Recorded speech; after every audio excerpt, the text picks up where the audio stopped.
It's just gone 6 p.m. in Kununurra. What's known locally as the booze bus is already picking up its passengers. And they are all black, Aboriginal and drunk. A team take them to a shelter where they can sleep off the alcohol. I'll tell you the truth. What's your name again now? Andrew? I'll tell you the truth. I am an alcoholic.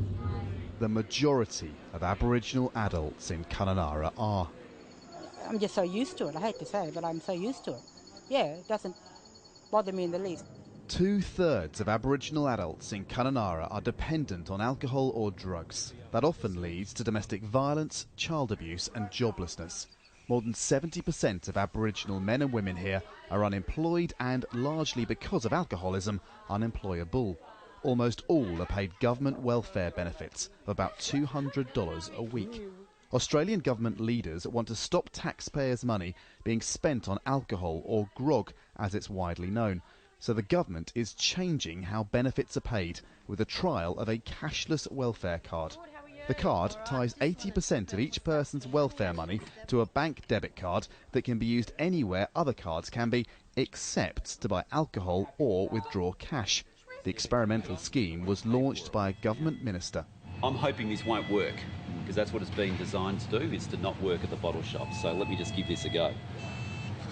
Yep. It's declined. Yep. So you can't do it. Well, that's good. That's exactly what it's supposed to do. Only 20% of welfare money is accessible as cash. Many are critical, saying the card is paternalistic and racist. Something does have to change, but really controlling people's lives and their funding and quarantining their money is not going to help. But others say the card's restrictions could give welfare claimants an incentive to work. I told them, what are we going to do with this card? If you don't like it, get a job. That's just as simple as that. There are, though, practical difficulties with cashless welfare. It's not just alcohol those being given the so-called healthy welfare cards will be unable to buy. Life with minimal cash isn't easy. Not everywhere takes plastic, and it's only notes and coins that parents can give to their children. For many Indigenous people, alcoholism and unemployment have been passed down from one generation to the next.